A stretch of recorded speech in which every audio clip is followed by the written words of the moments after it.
What is this present darkness rolling like a fog across the world, seeping into the pores of men? It stinks of corruption and groupthink and the collapse of values, transposing good and evil for the open-minded. It's hard to reach into yourself when you don't know what yourself means. People don't even believe in souls, let alone God, and then use the wayward actions of those of my ilk to condemn me.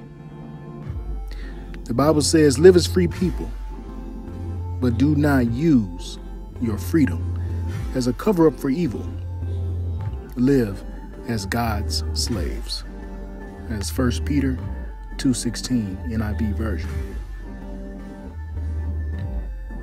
I remember working for this store called Dillard's out in Virginia when I got out of college for the first time. I worked on store displays and they paid like $8 an hour. Hell, I thought that was a lot of money. But I'll always remember my very gay supervisor and how I said something to my coworker about his sexual preference. Well, I can tell you the young me was as uncouth as he could be. That guy never let me forget that, and it made working for him very hard.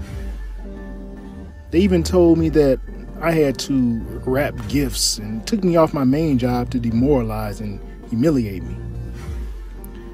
The worst was when the head manager yelled at me saying, "Marcel, if you don't get up there, I'll fire your ass." I was so taken aback, I couldn't say anything. How could I? The shock of it was just too much. There were people standing around looking. All I could do was just hang my head and walk away. That's where I learned to keep my opinions about anyone and anything to myself. I learned not to say anything to anyone about how I felt about anyone.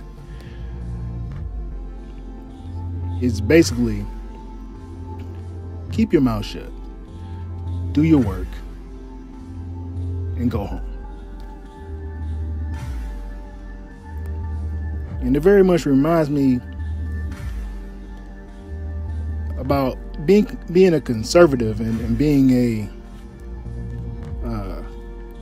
supporter of Trump, because I can't really open myself up or say anything because, I'll be condemned or scrutinized.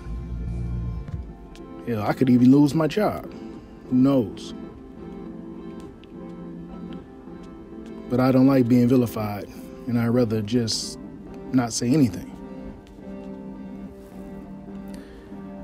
Scott Adams is a political pundit of some kind of means or whatever, and he's also the artist that created the Dilbert comic.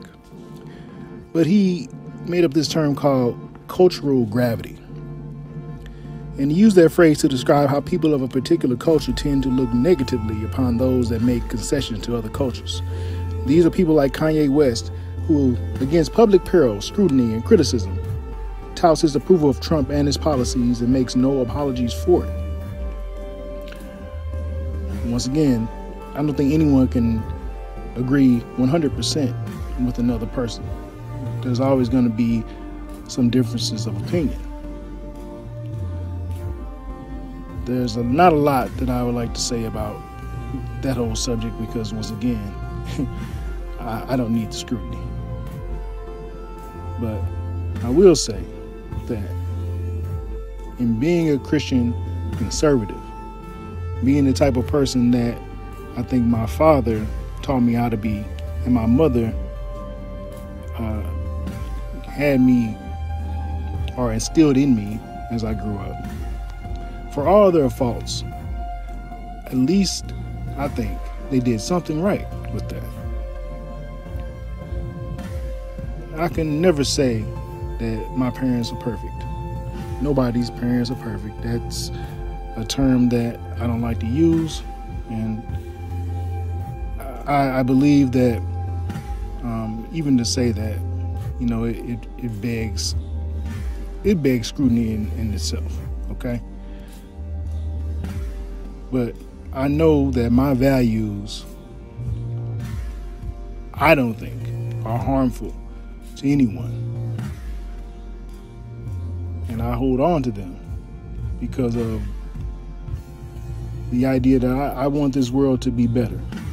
I want this world to love people for who they are. But we must also consider everyone else around us and be mindful of the laws that we have to abide by in order for us to live in this country. I want to live free and be free and not be told how to think or what to think, or that my opinions are racist, bigoted, or even homophobic.